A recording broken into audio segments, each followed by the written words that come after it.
So we start with the sequencing reads which come from those sequencers, and our objective is to put these reads together into the chromosomes, and from those chromosomes we can assemble a genome. So this process is called as genome assembly.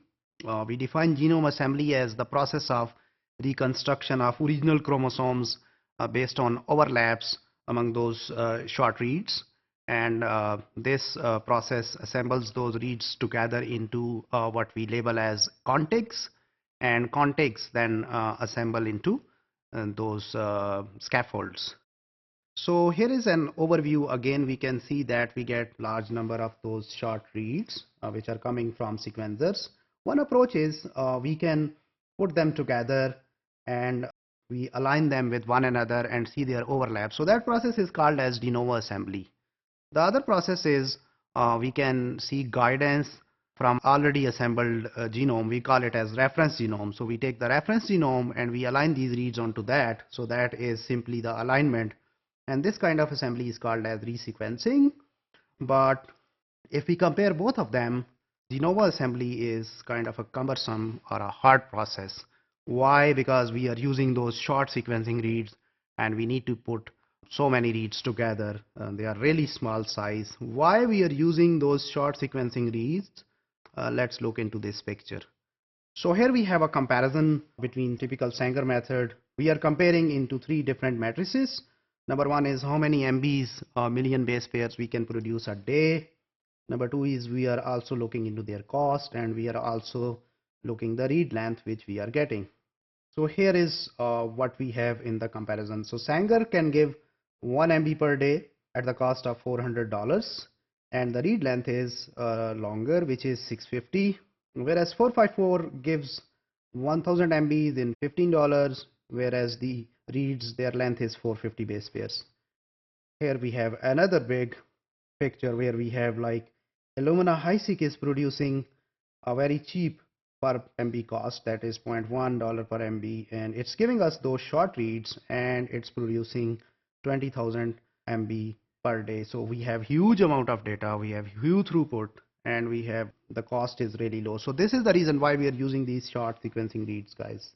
Let's look into some terms which we will be using in these assembly lectures. One is contig. So contig is a consensus sequence of DNA that has been assembled from overlapping DNA fragments, or what we can call them reads.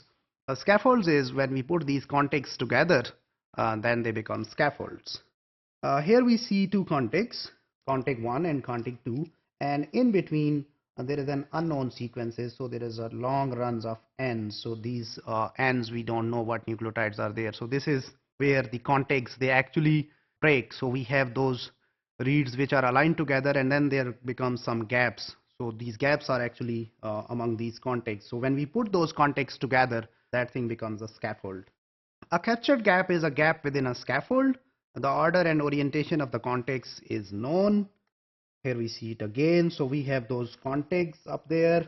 So contigs are put together and they are put together into this whole thing is a scaffold. And there are between those contigs, we have those gaps, as we have seen there, large number of ends in between. So these are the captured gaps. Here at the top, you see these small reads which are linked with one another with these lines, or what we call them as edges.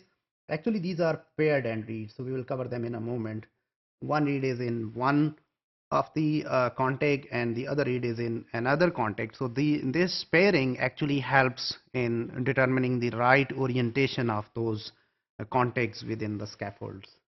So misassemblies are common. What misassembly is, like we can observe something where we have genome is incorrectly assembled, or we can have some places where we can have sequences are deleted and the neighboring segments are then crunched together. So these kind of issues, they are called as misassemblies. So we'll talk about them later. Here is the genome assembly as a whole, put it together. So we start with those short reads, and then the reads are put into contigs, and then contigs are then arranged into scaffolds. So there are different assembly algorithms which we are actually using. Common examples are all paths, velvet, miraculous. We'll talk about them later. So in the end, what so far we have seen here is that assembly is the process where we put these reads together, and we might see some misassemblies also.